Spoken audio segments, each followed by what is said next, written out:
गया। तो आज का टॉपिक है हमारा टाइप्स ऑफ मॉडुलस और इलास्टिसिटी, जिसके अंतर्गत हमने देखे यहाँ पर 3 टाइप्स है। पहला यंग मॉडुलस, दूसरा शियर मॉडुलस, जिसका दूसरा नाम मॉडुलस ऑफ रिजिडिटी भी है, और तीसरा नाम बल्क मॉडुलस। चलिए इसके एक एक वर्ग है, इनके बारे में जानते हैं। कल मैंने आपको जो 3 कैटेगरी बताई थी, उन्हीं के करस्पॉन्डिंग ये 3 मॉडुलस आया था। पहला यंग मॉडुलस, यंग मॉडुलस जिसका फॉर्मूला बन जाता है longitudinal stress upon longitudinal strain. ये आया कहाँ से था? ये हुक्स लॉ से आया है। हुक्स लॉ ये कहता है कि stress is directly proportional to the strain up to the proportional limit. जब तक प्रोपोर्शनल लिमिट रहेगी तब तक स्ट्रेस यानी कि तनाव और विकृति आपस में डायरेक्टली प्रोपोर्शनल रहेंगे। हिंदी में उसे तनाव और विकृति कहते थे, इंग्लिश में स्ट्रेस और स्ट्रेन कहते थे। प्रोपोर्शनल की लिमिट तक वो कांस्टेंट रहेंगे। और मैंने कल ये भी बता दिया था कि लॉन्गिट्यूडल क्या है, शेयरिंग में क्या होता है और बल्क में क्या होता है। ठीक, चलिए सबसे पहले लॉन्गिट्यूडल स्ट्रेस। तो जैसे ही हमने लॉन्गिट्यूडल स्ट्रेस और लॉन्गिट्यूडल स्ट्रेन किया तो आपका आंसर कौन सा आएगा? Young modulus. ये ध्यान रखिएगा कि लॉन्गिट्यूडल स्ट्रेस के अंदर टेंसाइल भी आ सकता है और कंप्रेसिव भी आ सकता है। टेंसाइल स्ट्रेस का मतलब अगर फोर्स आप उसको एक्सपेंड करने में लगा रहे हैं, खिंचाव दे रहे हैं, तो उसे कहेंगे टेंसाइल स्ट्रेस। आएगा ये भी लॉन्गिट्यूडल में। और अगर आप उसे दबाव वाला एक बल लगा रहे हैं यानी कि कंप्रेसिव फोर्स लगा रहे हैं, कंप्रेसिव स्ट्रेस लगा रहे हैं, तो उसे भी हम लॉन्गिट्यूडल की कैटेगरी में डालेंगे। जिसका डायग्राम हमने कल बनाया भी था, कुछ ऐसा होता है उनका डायग्राम। मान लीजिए ये वाला जो केस है, जब इसकी एक्सिस के अलोंग आप फोर्स लगाते हैं तो ये अभी क्या कर रहे हैं आप? ये कंप्रेसिव वाला केस है जिसमें आप इसके शेप को कंप्रेस कर रहे हैं, दबाव दे रहे हैं आप। एक्सपेंशन में क्या है यानी कि टेंसाइल में, टेंसाइल में एक्सिस के अलोंग ही काम करेगा, लेकिन फोर्स क्या करेगा? इसकी लेंथ को एक्सपेंड करने का काम करेगा। तो ये वाला जो केस है वो कौन सा है? ये टेंसाइल वाला केस है। ये दोनों ही लोग लॉन्गिट्यूडल की कैटेगरी में आते हैं क्योंकि ये दोनों ही फोर्सेस इसमें जो अप्लाई हो रहे हैं वो इसकी एक्सिस के अलोंग हो रहे हैं। क्लियर? दोनों फोर्सेस की लाइन ऑफ एक्शन कहाँ आ रही है? इसकी एक्सिस के अलोंग। क्लियर है बात? अब आते हैं नेक्स्ट शेयरिंग। इसमें और इसमें फर्क क्या आता है? यंग और शेयर में कुछ तो फर्क होगा, तो चलिए जानते हैं वो क्या फर्क है। कल भी बताया था मैंने। मान लीजिए कि अगर ये कोई ऑब्जेक्ट है, अभी आपने इसके एक्सिस के along same line of action में फोर्स लगाया था। अब क्या करेंगे? सेम लाइन ऑफ एक्शन में नहीं लगाएंगे, अब आप लगाएंगे उसके टेंजेंशियल सरफेस पर। एक इस कॉर्नर पे लगाया और एक टेंजेंशियल डायरेक्शन में यहाँ लगाया। अब ये दोनों ही फोर्स क्या करने का प्रयास करेंगे? इस वाली फेस को वो टिल्ट कर देंगे कुछ इस तरीके से, और इस वाली फेस को वो कुछ टिल्ट कर देंगे इस तरीके से। यानी जो ऑब्जेक्ट अभी ऐसा था वो फोर्स लगने के बाद तिरछा हो जाएगा, टिल्ट हो जाएगा। उम्मीद अब समझ में आ गया होगा दोनों में फर्क क्या है। इसमें एक्सिस के अलोंग फोर्स लग रहा था और इसमें सरफेस पर टेंजेंशियल डायरेक्शन में लग रहा है, जिसकी वजह से ऑब्जेक्ट तिरछा हो गया, ना खिंचा ना कंप्रेस हुआ, तिरछा हो गया। इस केस को कहते हैं शियरिंग वाला केस। शियर किया आपने, ये शियर कर रहे हैं सर। फेस को डिस्प्लेस करना साइडवर्ड, इसे शियर कहते हैं इंग्लिश में। इसलिए इसमें जो स्ट्रेस लग रहा है उसे कहते हैं हम शियरिंग स्ट्रेस, और जो स्ट्रेन जनरेट होता है उसे कहते हैं शियरिंग स्ट्रेन। जब मैं इन दोनों को डिवाइड करता हूं तो शियरिंग मॉडुलस का फॉर्मूला क्या आएगा? वही हुक्स लॉ के अकॉर्डिंग। तो हुक्स लॉ के according stress upon strain directly proportional होते हैं, स्ट्रेस और स्ट्रेन डिवाइड करने पर हो जाता है आपका मॉडुलस ऑफ इलास्टिसिटी। और इस केस में आएगा हमारा शियर मॉडुलस बराबर शियरिंग स्ट्रेस अपॉन में शियरिंग स्ट्रेन। क्लियर है बात? और ये भी मैंने बताया था कि इस केस में शेयरिंग स्ट्रेस तो वही है आपका, इंटरनल फोर्स पर यूनिट एरिया, वो तो बदलने वाला है नहीं। इसकी ऐसा यूनिट क्या होगी? न्यूटन पर मीटर स्क्वायर, और दूसरी पास्कल। स्ट्रेन की कोई यूनिट है? नहीं है।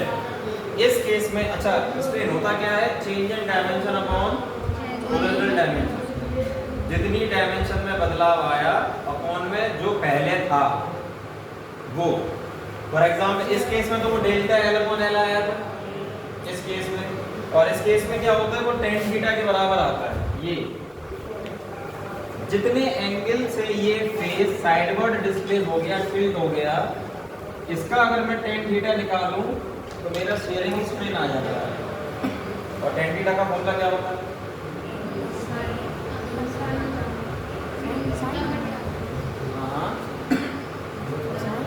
लंब बटे आधार, यानी कि इंग्लिश में परपेंडिकुलर अपॉन बेस। तो यहाँ पर परपेंडिकुलर कौन होगा?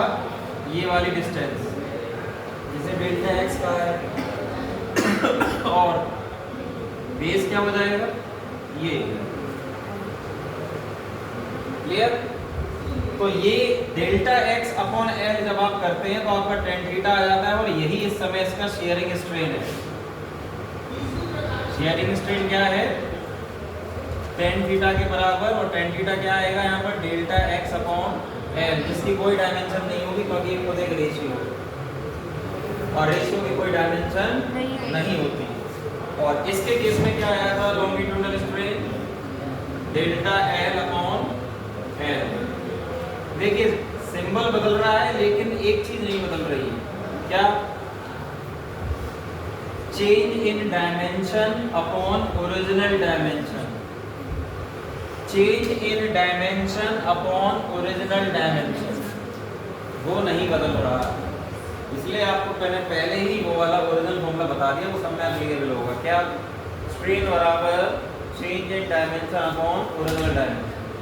चलिए आगे बढ़ते हैं। तीसरा केस बल्क मॉडुलस। ये 3D ऑब्जेक्ट के लिए एप्लीकेबल रहता है। यहाँ पर या तो वॉल्यूम आप बढ़ा सकते हैं या कम कर सकते हैं। वॉल्यूम बढ़ेगा तो उसे कहा जाता है इंग्लिश में एक्सपेंशन, और अगर वॉल्यूम कम होगा तो उसे कहा जाएगा कंप्रेशन। दो ही चीजें हो सकती हैं।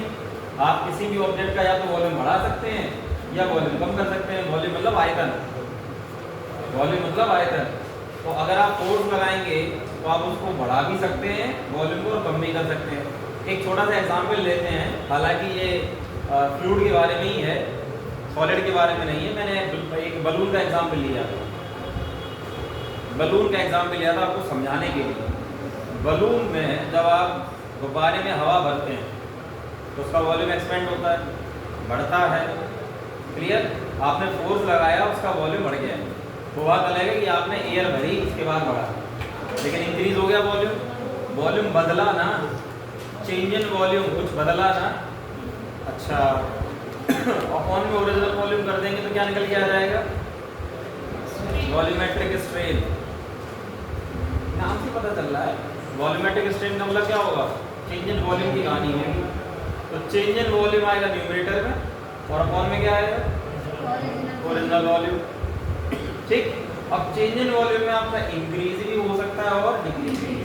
फॉर एग्जांपल जब मैंने बलून का जो एग्जांपल लिया, आपको समझाने के लिए बलून का एग्जांपल लिया जा रहा है। ठीक है? बलून का एग्जांपल लिया आपने, हवा फिल की, तो हवा फिल करने के बाद क्या होगा? वॉल्यूम बढ़ेगा। तो इंक्रीज इन वॉल्यूम हो रहा है यहाँ पर। इस केस में डेल्टा भी अभी भी आया।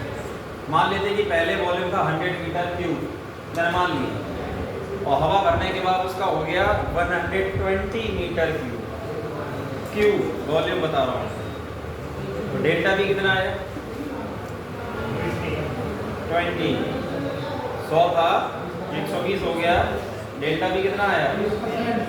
20 मीटर क्यूब। यानी आपने 120 में से 100 माइनस किया तभी तो आया। अब चेंज इन वॉल्यूम आया 20 मीटर क्यूब। ओरिजिनल वॉल्यूम कितना था? 100। यानी 20/100 मीटर क्यूब। ये जो आंसर है वो क्या है? Volumetric strain. क्या है ये? उम्मीद है क्लियर हो गया होगा। चलिए अब इसके फॉर्मूले पर आते हैं। तो बल्क मॉडुलस इस केस में क्या रहेगा?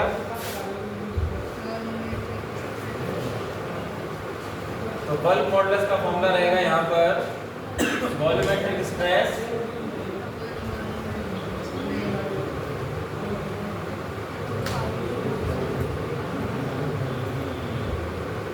अपॉन में वॉल्यूमेट्रिक स्ट्रेन। नीचे लिख दे रहा हूँ, वॉल्यूमेट्रिक स्ट्रेन का फॉर्मूला आएगा यहाँ पर चेंज इन वॉल्यूम अपॉन में ओरिजिनल वॉल्यूम। क्लियर है बात? समझ में आ गया? अब आपको मैंने ये कल भी बताया था कि स्ट्रेन की कोई यूनिट या डायमेंशन नहीं होगी और जितनी भी स्ट्रेस हैं, चाहे लॉन्गिट्यूडनल हो, चाहे शियरिंग हो और चाहे वॉल्यूमेट्रिक हो, इन तीनों की यूनिट क्या आएगी? सेम। और क्या? न्यूटन पर मीटर स्क्वायर या पास्कल। क्लियर? चलिए अब कुछ क्वेश्चन लिख लेते हैं इसके। पहला क्वेश्चन लिखिए,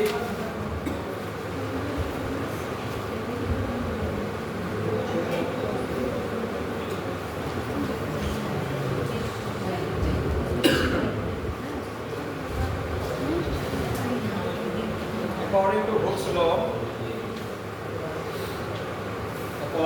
Hooke's law,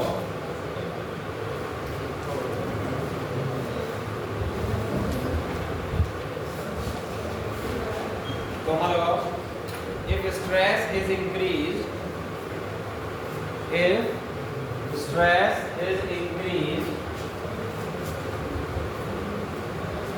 according to Hooke's law, comma, if stress is increased,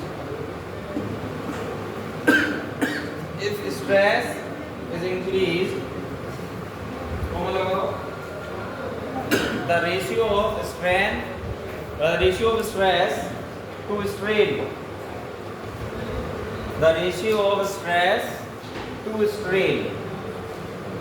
option लिखिए, स्ट्रेस टू स्ट्रेन, ऑप्शन लिखिए,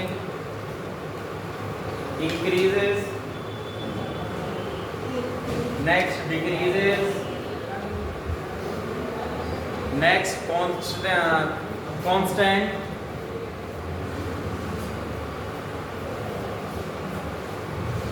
और last option becomes zero.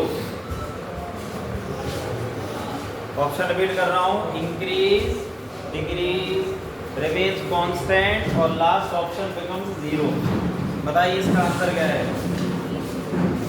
Question का मतलब समझा दे रहा हूँ। क्वेश्चन ये कह रहा है कि हुक्स लॉ के अकॉर्डिंग अगर मैं स्ट्रेस को बढ़ा दूं, हुक्स लॉ आपको बता चुका हूँ मैं, हुक्स लॉ के अकॉर्डिंग अगर स्ट्रेस को बढ़ा दिया जाए तो स्ट्रेस बढ़ाने के बाद ratio of stress to strain क्या होगा? बढ़ेगा, कम होगा, सेम रहेगा या जीरो हो जाएगा? इंक्रीज वाले हाथ ऊपर उठाएं, 1 2 3 4 मैक्सिमम लोग यही है। डिक्रीज, सेम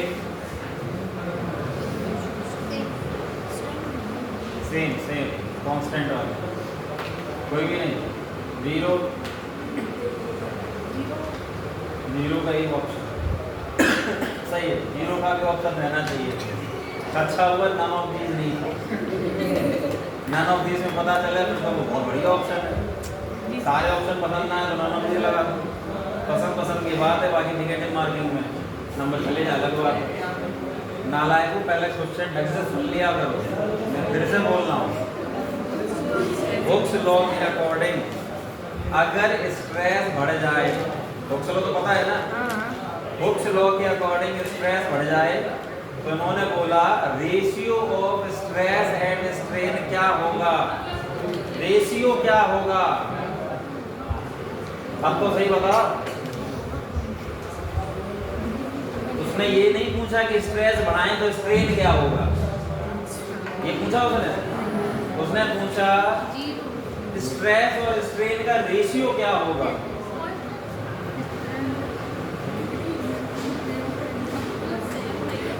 चलो पहले ये बताओ कि स्ट्रेस और स्ट्रेन का रेशियो होता क्या है।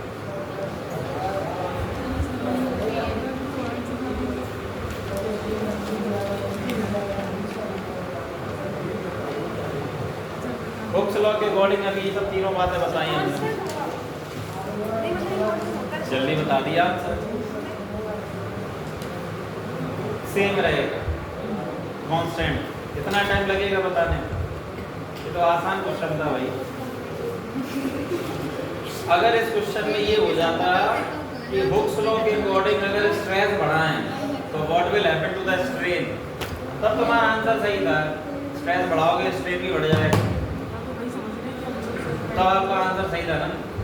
यहाँ मैंने बोला था स्ट्रेस बढ़ाया, तो कह रहा रेशियो क्या होगा, और रेशियो क्या होता है ये सामने लिखे हुए हैं। जब रेशियो क्या होता है, रेशियो होता है स्ट्रेस अपॉन स्ट्रेन, और इसके बराबर क्या आता है कांस्टेंट, और कांस्टेंट का नाम क्या है मॉडुलस ऑफ इलास्टिसिटी, क्योंकि मॉडुलस ऑफ इलास्टिसिटी के बराबर क्या आता है स्ट्रेस अपॉन स्ट्रेन। तो स्ट्रेस अपॉन स्ट्रेन का रेशियो क्या होता है मॉडुलस ऑफ इलास्टिसिटी, जो खुद एक कांस्टेंट है जो मटेरियल पर डिपेंड करता है। तो इसका आंसर क्या होगा कांस्टेंट।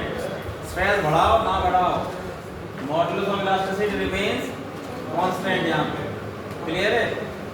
अगर इस क्वेश्चन में कहता कि what will happen to the strain, तब आपका आंसर होता वो इंक्रीज। स्ट्रेस बढ़ाओगे स्ट्रेन बढ़ेगा, स्ट्रेस कम स्ट्रेन कम। इसमें रेशियो पूछा था इसलिए आंसर ये आया। चलिए अगला क्वेश्चन लिखिए।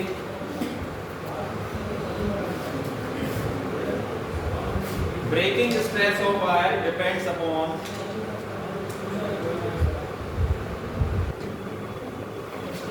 breaking stress of a wire depends upon breaking stress of wire depends upon wire का जो ब्रेकिंग स्ट्रेस है मतलब उसको तोड़ने के लिए जो आपने फोर्स अप्लाई किया, इंटरनल फोर्स पर यूनिट एरिया, ब्रेकिंग स्ट्रेस हो जाएगा वो, तो वो किस पर डिपेंड करेगा।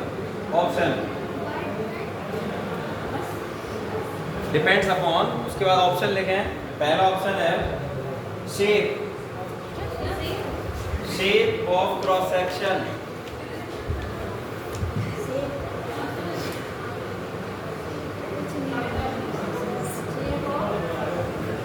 Shape of cross section. अगला option length of wire, shape of cross section, cross section का शेप क्या है उस पर डिपेंड करता है। नेक्स्ट लेंथ ऑफ वायर पर डिपेंड करता है। तीसरा radius of wire, shape length radius, shape length and radius. और लास्ट ऑप्शन मटेरियल,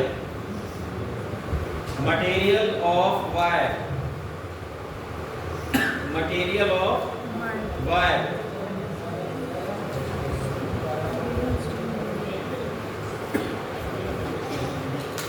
बताइए इसका आंसर क्या होगा।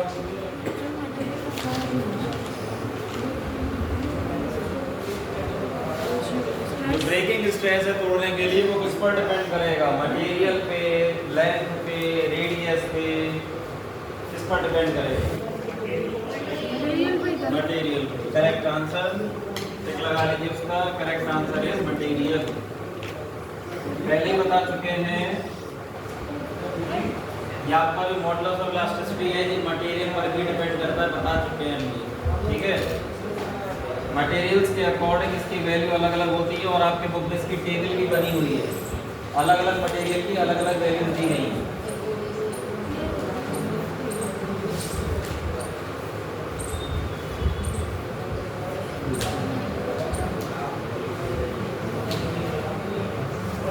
चलिए अगला क्वेश्चन लिखिए। नेक्स्ट न्यूमेरिकल,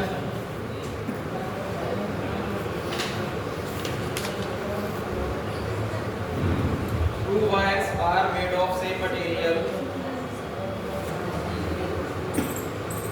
ये यंग मॉडल्स का क्वेश्चन है। Two wires are made of same material,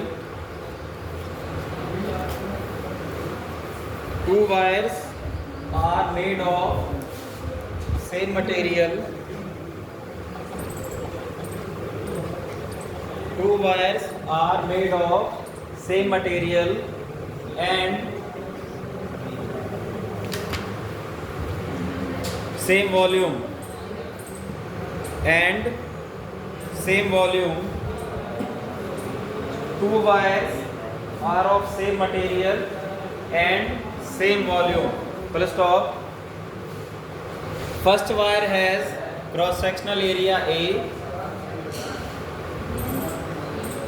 First wire has cross sectional area A capital है. First wire has cross sectional area A capital, and second wire has 3A, 3 गुना ज़्यादा, 3A capital. Full stop. If the length of first wire is increased by, if the length of first wire is increased by, if the length of first wire is increased by, if the length of first wire is increased by delta L on applying force, delta L on applying force F, ये F capital है, on applying force F capital, comma लगाओ. How much force is needed? How much force is needed? How much force is needed? How much force is needed to stretch the second wire? To stretch the second wire by same amount. To stretch the second wire by same amount. Second wire. How much force is needed to stretch the second wire by same amount? By same amount.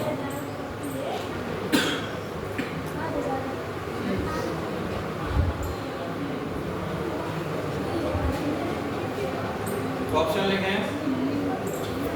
F ये capital में, option लिखें F. Next 4F,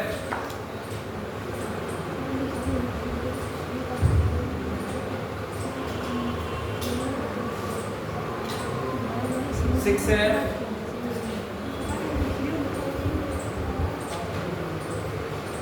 9F. F, 4F, 6F और 9F.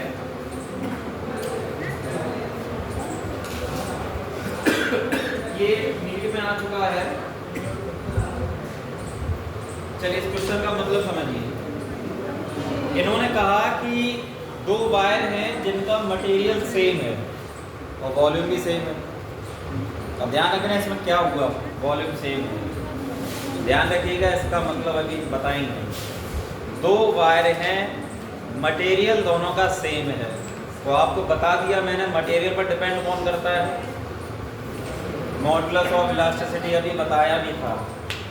तो यहाँ पर इन्होंने young modulus को कैसा कर दिया है, कांस्टेंट.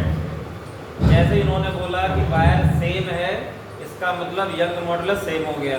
बहुत अच्छी बात हो गई. नेक्स्ट, वॉल्यूम भी दोनों का सेम है. यानी कि अगर आप खींचेंगे, कंप्रेस करें, कुछ भी करें, वॉल्यूम सेम है. दोनों वायर का वॉल्यूम कैसा है, सेम. उन्होंने ये पहले ही बोल दिया. वॉल्यूम सेम रखने का मतलब समझ रहे हो कि अगर आपने लेंथ बदली उसी के हिसाब से एरिया भी बदलेगी. अगर एरिया बदला तो उसी के हिसाब से लेंथ बदलेगी, क्योंकि इन्होंने कह दिया वॉल्यूम सेम है. ठीक. चलिए इसके बाद क्या कहा इन्होंने अगला ये कहा कि अगर फर्स्ट वायर जो है उसका क्रॉस सेक्शनल एरिया ए है और सेकंड वायर का क्रॉस सेक्शनल एरिया ट्रिपल है, 3 गुना ज़्यादा, तो उन्होंने बताया कि फर्स्ट वायर की जो लेंथ है उसको अगर मैंने डेल्टा एल बढ़ाया है फोर्स एफ अप्लाई करने के लिए पहले वायर में, तो दूसरे वायर में कितना फोर्स लगाएंगे कि उसका स्ट्रेचिंग सेम अमाउंट से हो। स्ट्रेचिंग सेम अमाउंट का मतलब समझ रहे हो? स्ट्रेचिंग सेम अमाउंट का मतलब जो दूसरा वायर है उसमें आपने जो फोर्स लगाया उसकी स्ट्रेचिंग की सेम होनी चाहिए, कितना फोर्स लगाया जाए। तो चलिए सबसे पहले पहला वायर है और दूसरा वायर है, पहले वायर के लिए जरा बताएंगे क्या फॉर्मूला बनेगा यंग मॉडुलस का। पहले वायर के लिए फॉर्मूला क्या बनेगा? मान के चलिए ये पहला वायर है जिसका लेंथ क्या है L और एरिया क्या है A, length L area A। इस केस में उन्होंने बताया कि मैंने फोर्स अप्लाई किया था और शायद टेंसाइल किया होगा, इन्होंने टेंसाइल फोर्स लगाया, F फोर्स अप्लाई किया और F फोर्स अप्लाई करने के बाद इसकी लेंथ बढ़ी डेल्टा L। क्वेश्चन ने बोला है लेंथ बढ़कर कितनी हो गई डेल्टा L। अब एक बात बताइए, जब इसकी लेंथ बढ़ेगी एरिया नहीं बदलेगा, उसी रेशियो में बदलेगा। तो यहाँ पर इसका जो स्ट्रेन आएगा वो आया है डेल्टा L। कितना आया है? मैंने मान लिया कि इसकी लेंथ बढ़कर कुछ ऐसी हो रही है जो मैं डॉटेड लाइन से बना रहा हूँ।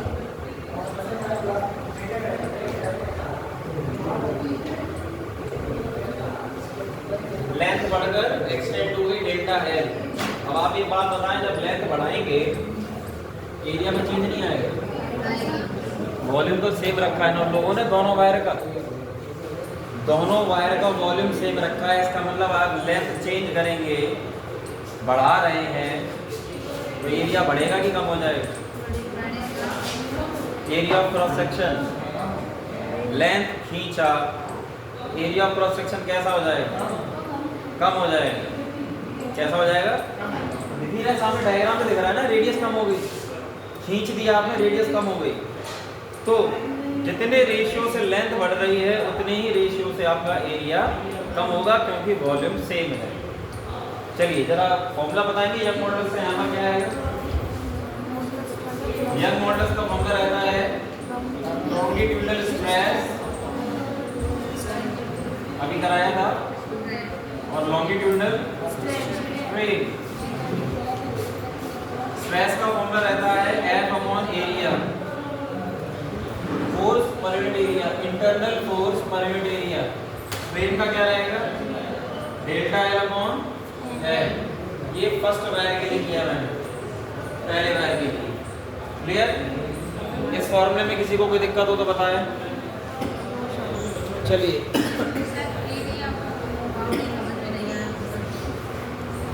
वॉल्यूम अगर सेम है तो ये मार्क करना, मैं इसका वॉल्यूम सेम रख रहा हूँ, ठीक। जब वॉल्यूम सेम रख रहे हैं तो इन्होंने बोला जब मैं इसको खींचूंगा तो लंबाई बढ़ेगी, जब इसको खींचेंगे तो इसकी लंबाई तो बढ़ रही है लेकिन एरिया ऑफ क्रॉस सेक्शन का क्या होगा? ये पतला नहीं होगा। ऐसे समझ लो जैसे आप सेंटर प्रेस बबलगम खाते हैं, क्या होता है? जितना ज़्यादा खींचेंगे उसकी वायर लेंथ तो बढ़ रही है लेकिन एरिया ऑफ क्रॉस सेक्शन कैसा हो जाता है? कम। उससे तो समझ में आ ही गया होगा। बस वैसे समझ लीजिए यहाँ पर होता है च्युइंगम का वॉल्यूम तो उतना ही रहता है लेकिन लेंथ बढ़ जाती है और एरिया कैसा हो जाता है? कम हो जाता है, लेकिन volume of chewing gum remains constant. Volume तो उतना ही रहता है। बस वैसे ही समझ लीजिए यहाँ पर जब आप इसको खींचेंगे तो लेंथ बढ़ गया लेकिन रेडियस कम हो गई इधर की। खींचने के बाद रेडियस कम हो गई तो एरिया ऑफ क्रॉस सेक्शन कम हो गया। क्लियर? अब तो समझ में आ गया। अच्छा ऐसे उल्टा करते तो क्या होता? कंप्रेस में लेंथ कम होती, अब एरिया बढ़ जाएगा। अब रेडियस बढ़ जाएगी तो उसमें एरिया बढ़ेगा। समझ गए? इसीलिए ऐसा होगा। चलिए ये लिख लीजिए।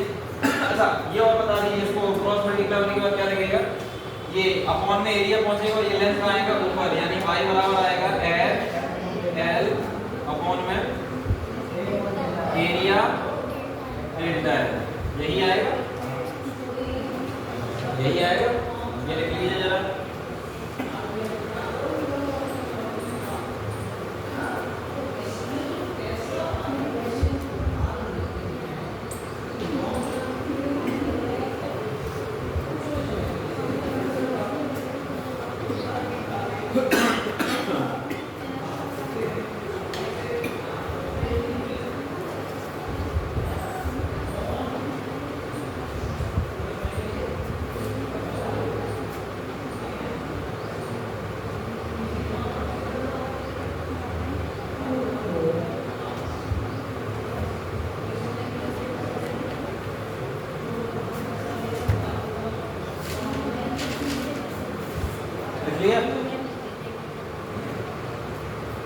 हो गया? चलिए अब आते दूसरे वायर पे। दूसरे वायर की कहानी क्या थी? दूसरे वायर का आई थिंक एरिया 3 गुना हो गया था। अब एरिया 3 गुना होने का मतलब वायर कैसा हो गया होगा, लगभग कुछ ऐसा। वायर कैसा हो गया होगा, लगभग ऐसा 3 गुना एरिया कर दिया मैंने। कितना कर दिया? 3 गुना एरिया। अब एक बात बताओ, वॉल्यूम तो दोनों का सेम था ना? वॉल्यूम दोनों का सेम था ना? अब मैंने अगर एरिया 3 गुना बढ़ा दिया है तो उसकी लंबाई कम नहीं होगी। और मैंने बताया था कि सेम वॉल्यूम के लिए जितना एरिया बदला है उतना ही आपका रेशियो लेंथ में बदलेगा, बताया था। अब अगर एरिया 3 गुना बढ़ा है तो लेंथ कितनी कम हुई होगी? वो भी 3 टाइम्स ही कम हुई होगी, क्योंकि वॉल्यूम रिमेन कांस्टेंट। वॉल्यूम कैसा रखना है? कांस्टेंट ही रखना है भाई। भाई यहाँ पर वॉल्यूम क्या था? यहाँ पर वॉल्यूम था एरिया इनटू लेंथ। तो यहाँ पर क्या आएगा वॉल्यूम? अगर एरिया आपने 3 गुना कर दिया है तो सेम वॉल्यूम करने के लिए लेंथ कितनी करोगे? L अपॉन 3, तभी तो आएगा एरिया इनटू L। बात समझ में आ रही है? अब ये L अपॉन 3 क्वेश्चन नहीं बताएगा, ये आपको खुद सोचना पड़ेगा। तो यहाँ पर क्वेश्चन ने कहा था कि दूसरा वायर जिसका वॉल्यूम सेम था तो उसका एरिया 3 गुना कर दिया तो लेंथ ऑटोमेटिक क्या हो जाएगी? सेम वॉल्यूम की वजह से L अपॉन 3, सेम वॉल्यूम की वजह से L अपॉन 3, ये ध्यान रखिए। क्लियर? चलिए नेक्स्ट अब क्या हुआ, आगे बढ़िए। अब इसमें फॉर्मूला लगाइए। तो इसमें फॉर्मूला क्या आएगा? यंग मॉडुलस बराबर यंग मॉडुलस y बराबर क्या आएगा? अच्छा y तो सेम ही रहेगा कि अलग अलग होगा? सेम रहेगा क्योंकि मटेरियल सेम है। आगे बढ़ो। इसका फॉर्मूला आएगा F अपॉन 3a और इसमें फोर्स चेंज हो गया इसलिए हम क्या लगाएंगे? F dash. आप सिंपल कुछ भी ले सकते हैं, कोई प्रॉब्लम नहीं। फोर्स बदल गया है ना, और शायद क्वेश्चन ने यही पूछा फोर्स बताओ कितना आएगा। Upon delta L upon original length. तो डेल्टा एल कितना आ गया है आपका? लेंथ कितनी बदली है? अपॉन में यही आएगा delta L upon L, change in dimension upon original dimension. लिख लीजिए।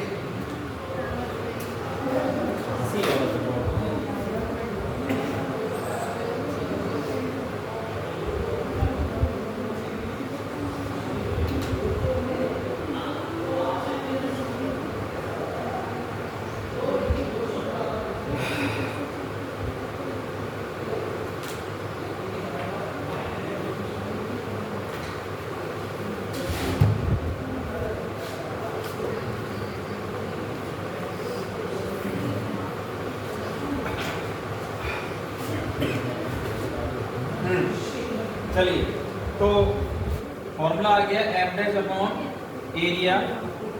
फोर्स न्यू लगेगा इसलिए एफ डैश लगाया। एरिया कितना था इसका? 3a। अब आते हैं डेल्टा एल अपॉन एल में। डेल्टा एल का मतलब चेंज इन लेंथ, और क्वेश्चन ने क्या कहा था कि दूसरे वायर में स्ट्रेचिंग अमाउंट कैसी हो जाएगी? सेम। तो डेल्टा एल तो सेम रहेगा और ओरिजिनल डायमेंशन कितनी है इसकी? L अपॉन 3, यानी यहाँ क्या आ जाएगा, L अपॉन 3 आ जाएगा। ठीक है, L अपॉन 3। चलिए अब इसको शॉर्ट आउट करते हैं, क्या आता है ये, y बराबर f डैश अपॉन में 3a जाएगा और नीचे डेल्टा L रहेगा और अपॉन का L कहाँ आएगा, ऊपर की तरफ। ठीक, और ये जो L अपॉन 3 है वो घूम फिर के कहाँ आएगा, नीचे की तरफ। L अपॉन 3 आपका जब ऊपर जाएगा तो अपॉन का 3 लास्ट में कहाँ आ जाएगा, अपॉन में 3 इधर ही आएगा। अब ये भी यंग मॉडुलस का फॉर्मूला आया था फर्स्ट वायर के लिए, ये भी यंग मॉडुलस का फॉर्मूला आया था। ये आपकी फर्स्ट इक्वेशन, ये आपकी सेकंड इक्वेशन। LHS LHS अगर बराबर है तो RHS RHS भी बराबर होंगे, और RHS जब दोनों के बराबर करेंगे तो देखते हैं क्या आता है।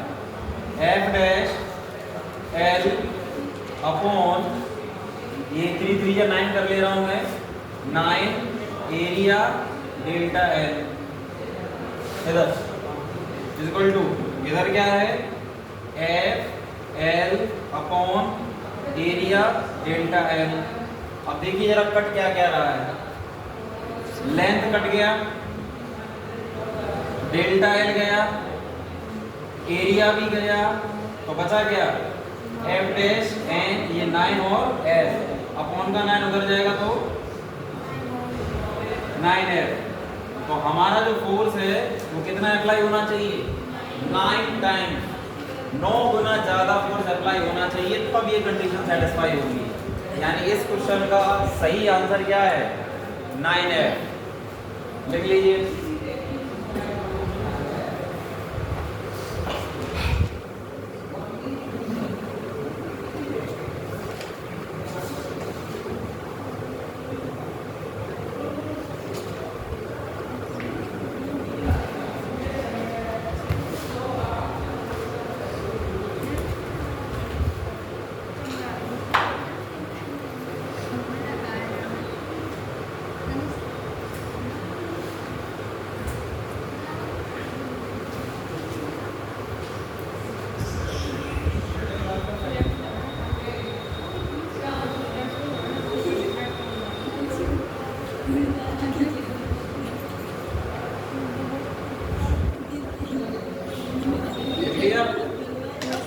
अगला क्वेश्चन लिखें,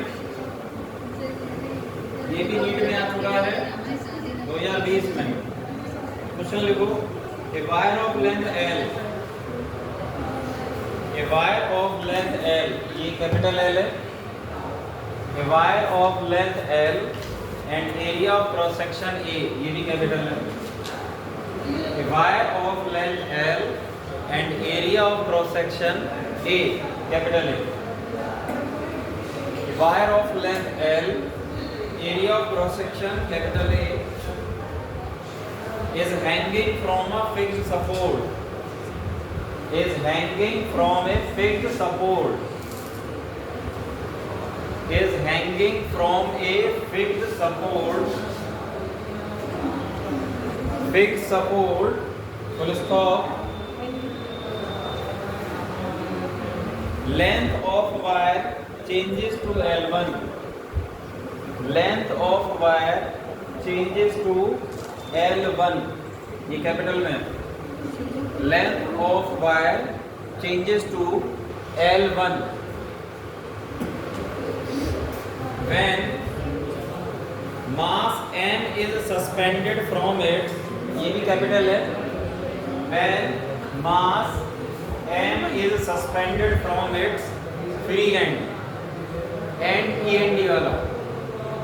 When mass capital M is suspended from its free end, END।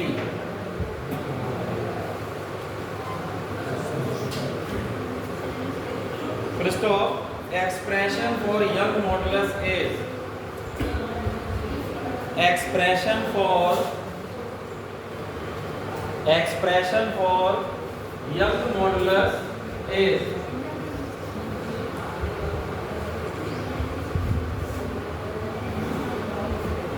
expression for young modulus is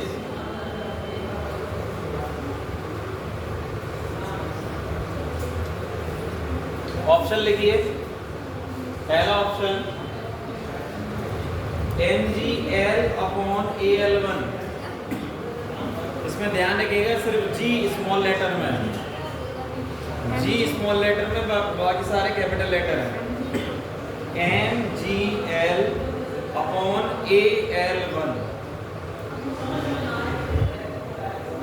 mgl/al1। दूसरा option mgl1/al,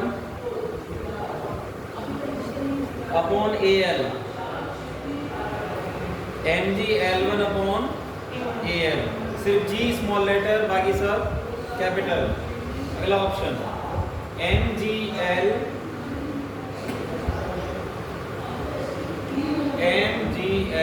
upon area upon a, और डिनोमिनेटर के ब्रैकेट में ही लिखना है, डिनोमिनेटर में ब्रैकेट में L1 माइनस L, डिनोमिनेटर में bracket में L1 minus L। Last option mg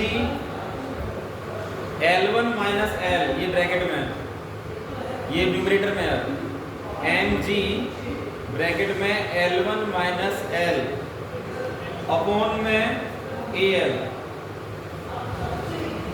upon में AL। हो गया? चलिए देखिए, ये वाला जो क्वेश्चन है ये आपका नीट 2020 में आ चुका है, और यकीन मानिए बहुत आसान का क्वेश्चन है। इस चैप्टर के लगभग क्वेश्चन आसान ही आते हैं, कठिन नहीं आते। ठीक, चलिए देखिए इस क्वेश्चन में क्या है। इस क्वेश्चन में ये कह रहा था कि एक वायर है जिसकी लेंथ कितनी है, एक वायर जिसकी लेंथ पहले से कितनी है, L, कितनी है L, and wire is suspended from its free and. इसका मतलब ये वायर ऐसे नहीं लगा होगा, अगर वायर को सस्पेंडेड किया है फ्री एंड से तो इसका मतलब कैसे लगा होगा। क्वेश्चन ने बोला wire is suspended from its free and, तो इसका मतलब वायर कैसा होगा, वायर लगा होगा ऐसे।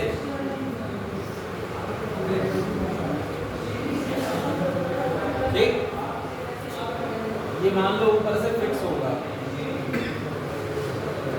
और इस वायर की लंबाई पहले कितनी है, कैपिटल L, और एरिया शायद A माना है, एरिया है इसका A, क्रॉस सेक्शनल एरिया क्या है A। इन्होंने बोला कि अगर इस वायर में मैं एक मास m सस्पेंडेड कर दूं, क्या स्मॉल m, क्या L, इसकी लेंथ लंबाई वायर की कैपिटल L, तो कैपिटल L कर लो। ठीक, अब उन्होंने क्या किया, जब इसमें एक मास कैपिटल M को सस्पेंड किया तो उसकी लेंथ बदलकर कितनी हो गई। जब मैंने इसमें एक मास M कैपिटल को सस्पेंड कर दिया, ये मास कैपिटल M था, इसको सस्पेंडेड कर दिया गया इसके फ्री एंड पे, तो इसकी जो लेंथ है वो बदलकर कितनी हो गई, L1 हो गई। ये कंडीशन है, पहले कंडीशन ये थी, और अब इन्होंने कहा कि जब मैंने इसमें मास सस्पेंडेड किया, इस केस में इसकी लेंथ बदलकर कितनी हो गई, L1। तो उन्होंने पूछा कि इस केस में यंग मॉडुलस का फॉर्मूला बताइए क्या आएगा। यंग मॉडुलस का फॉर्मूला क्या आएगा, आसान नहीं है, सिंपल सा फॉर्मूला लगाना है, अभी तो बताया ही था, longitudinal stress upon longitudinal strain, और स्ट्रेस का फॉर्मूला क्या था, फोर्स अपॉन एरिया, और स्ट्रेन का क्या था, delta L upon L, change in dimension upon original dimension. अब जरा ये बताएंगे कि ओरिजिनल डायमेंशन यहाँ पर क्या है, एरिया क्या है, एफ क्या है, इन सभी की वैल्यू पुट कर दी, आपका आंसर आ जाए। जरा इसको शॉर्ट आउट करें तो ये यही आएगा ना, F L upon area delta L, यही आएगा। एफ मतलब फोर्स अप्लाइड, एल मतलब इसकी ओरिजिनल लेंथ, एरिया इसका होना चाहिए जो एरिया है, और डेल्टा एल इसकी चेंज लेंथ। आपको बस इसमें वैल्यूज निकालनी और वैल्यू पुट करनी और आंसर आ जाना है आपका। चलिए बताइए, आपको बताइए फोर्स कौन सा लग रहा है यहाँ पे, किस फोर्स की वजह से इसका लेंथ L1 हो गया। मास लटका दिया इसमें m, कौन सा फोर्स है जो नीचे लग रहा है, उस फोर्स को क्या कहेंगे,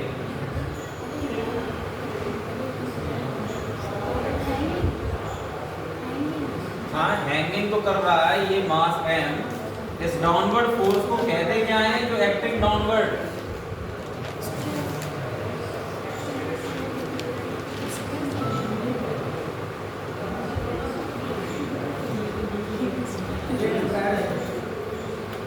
हाँ सही बताया क्या, वेट, हाँ बिल्कुल करेक्ट आंसर, वेट mg, क्या कहते हैं mg, क्योंकि weight is always acting downward. जब मास m इसमें सस्पेंडेड किया जाएगा तो जो फोर्स लगेगा एक्टिंग डाउनवर्ड w लगेगा, और वो क्या आएगा कैपिटल M इंटू जी, तो इसका मास कैपिटल M था। अब change in length delta L बताइए क्या आएगा, change in dimension delta L क्या आएगा, बताइए डेल्टा एल क्या आएगा, ये तो बदल गई, कितनी बदली, ये क्या है,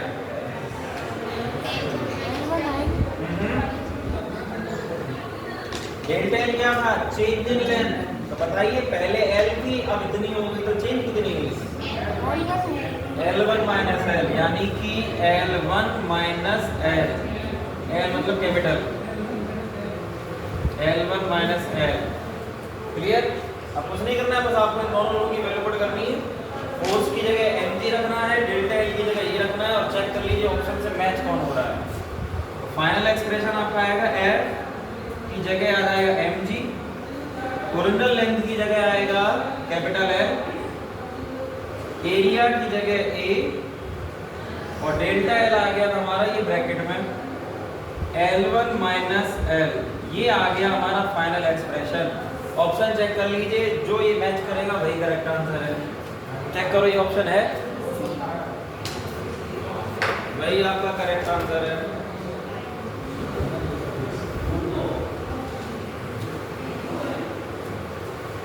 इजी था और ये 2020 में आ चुका है।